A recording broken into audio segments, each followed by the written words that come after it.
Mga kapatid, meron ako nabili dito sa TikTok, which is itong car mirror. Ayan mga kapatid, meron lang kasi ako ditong yung natural lang na ano, yung normal lang na mirror dito sa sasakyan. Pero kasi gusto ko kasi yung kahit sa gabi makakapag-retouch ako. By the way mga kapatid, touch control na nga pala to. At meron din tong ilaw, diba? At hindi lang yan kasi meron siyang tatlong klase ng ilaw natin. Ayan, umpisahan natin sa cool light.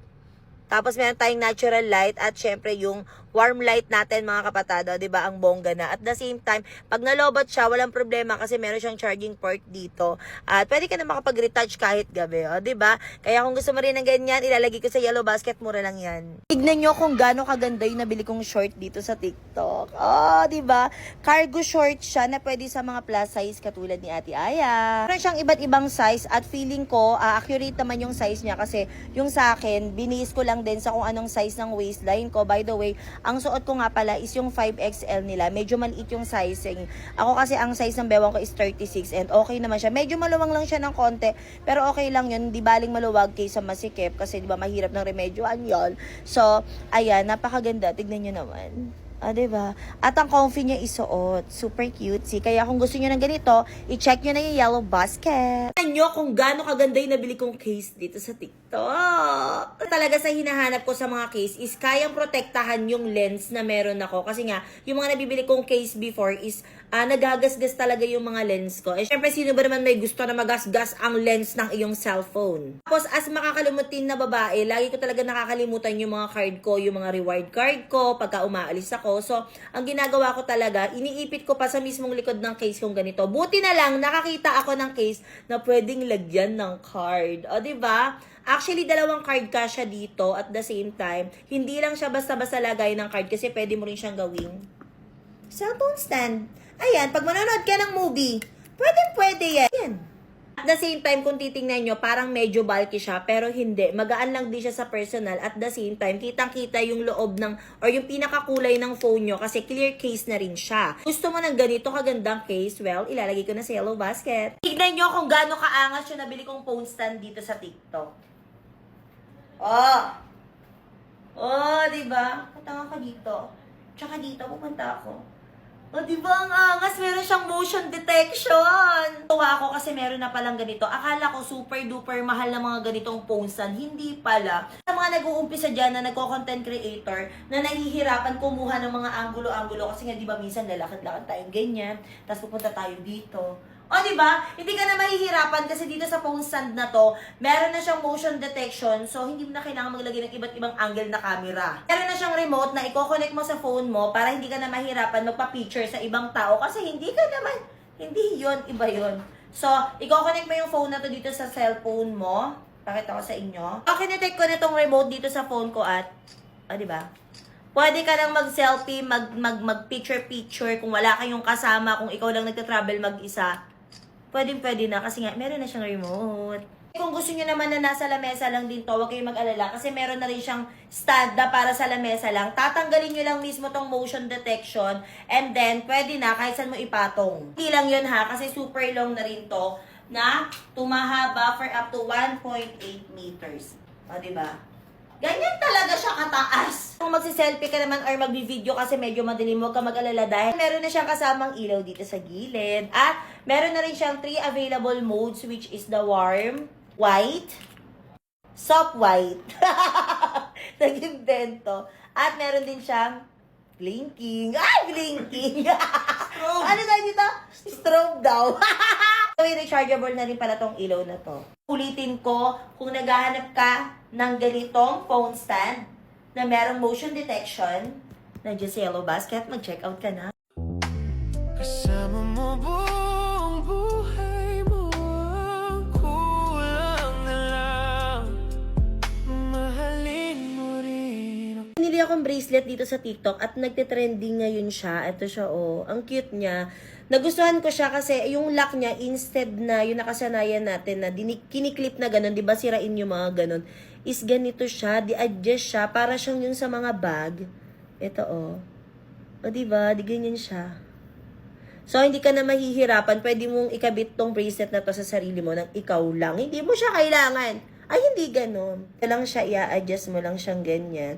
So, pwede mo siyang isuot all by yourself. Di mo na kailangan siya. Hindi mo na siya kailangan. kailangan.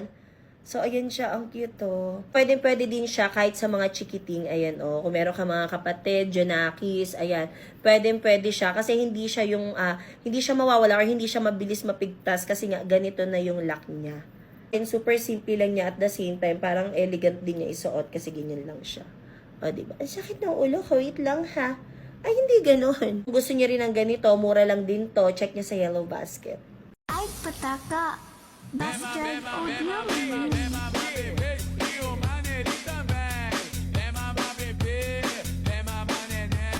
Dancing with the beat with DJ Glenn on the mix.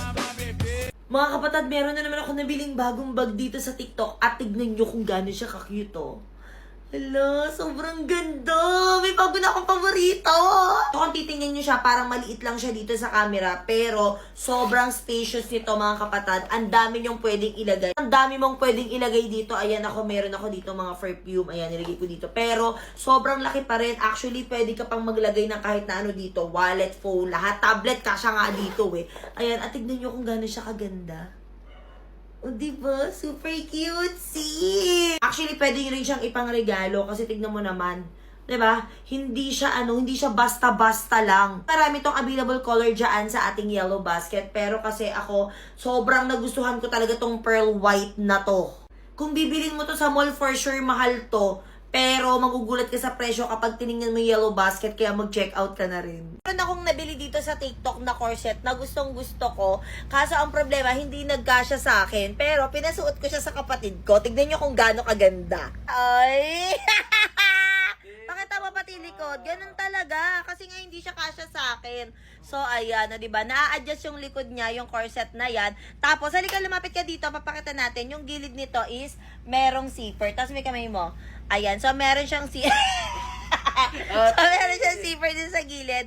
At na-adjust sa likod. So, kung medyo nasisikapan kayo, pwede nyo i-adjust sa likod dyan.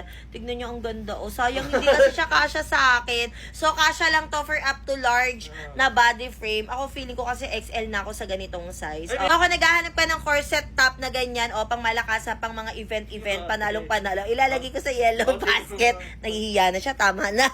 Meron pa akong nabili dito na isa pang corset sa TikTok. Pero hindi na naman siya kasya sa akin. Buti na lang, nandito yung kapatid ka. O, diba? Ang cute. So, kung mahilig ka rumampa-rampa, ito kasi large size na rin to. Pero maliit kasi siya. So, hindi siya pwede sa mga chubby girls katulad ko. So, tumalikod ka, kapatid. Tumalikod ka. Ayan. O, diba? O, harap na ulit, harap. So, kung meron kang mga rampa-rampa, ayan, ang cutesy kaya, o. Tapos may pag ganito pa, parang kang butterfly.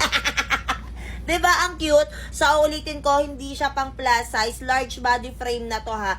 Pang large price to, Roy.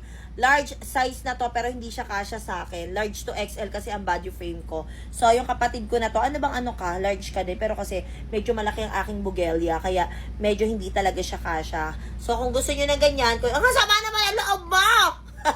So, kung naghahanap ka ng corset na pang party, pang pictorial, ganyan, pwede yan, ilalagay ko sa Yellow Basket. Huwag mo na hubarin, okay na yan. Tingnan nyo kung gaano kalaki at kung gaano kaganda itong nabili kong mattress topper dito sa TikTok. Ayan. So, by the way, meron nga pala itong iba't ibang sizes, which is single, double, queen size, and king size. At ang in-order ko nga pala is queen size. Tignan nyo mga kapatid, alam nyo ba, sobrang ganda ng quality nito. Kung meron kang aircon sa bahay, pwede to. Ayan, no, ang sarap-sarap nito higaan. Kasi nga, kaya bumili ako ng ganito kasi kinukulang na. Siyempre, lumalaki na yung family namin. So, kinukulang na yung mga foam namin sa bahay. At pwede nyo siyang gawing foam or pwede nyo siyang gawing yung hihigaan nyo lang. Ayun, no, kasi ang kapal na niya. At the same time, ang ganda ng quality. Alam nyo mga kapatid, kapag binili nyo to sa mall, sobrang mahal ng ganito. Yes. Pero dito sa TikTok, i-check nyo yung Yellow Basket, napakamura lang din. Kaya ako naghahanap ka ng good quality, na maganda talagang quality na mattress dito sa TikTok. Well, i-recommend ko na to. I-check mo na sa Yellow Basket, mag-check out ka na. So, ang dami nagtatanong, ano daw ba yung ginagamit naming mic kapag nagbablog kami? Actually, akala nila, yung mamahaling mic yung ginagamit natin. Pero hindi. Ang gamit lang talaga namin is ganito. Ayan, kung mapapansin nyo, medyo maingay dito sa paligid namin kasi may ginagawa dito sa tabi lang. Ayan, pakita ko sa inyo. Ayan, may ginagawa dito sa tabi. So, talagang medyo maingay siya. Pero, Pag ito yung ginagamit namin, hindi kami nag-worry na meron ng maingay sa likod kasi may noise cancelling na siya. Okay, so ipapakita namin sa inyo, hindi natin ikakat yan ha. Ganito siya. Okay. Kabit natin. Ito yan ha, kakabit natin yung, ano man tawag dito? Yan.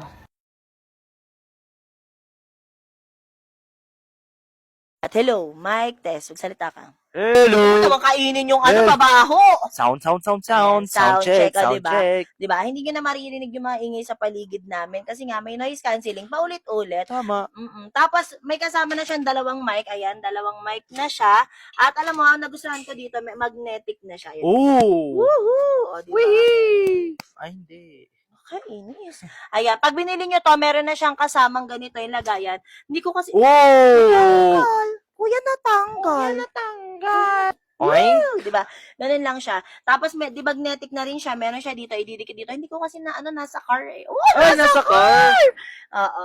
Ilalagay mo lang dito, tapos pwede nyo siyang i-clip dito. Nakaganyan siya. So, kamusta naman? Ganon. Ganon, galing. So, kung gusto nyo rin, or kung nag-uumpisa pa lang din kayo as a content creator, ayan, pwede nyo itong i-check out kasi murang-mura lang din at the same time magandang klase na. Yes! Siyempre, TNW yan.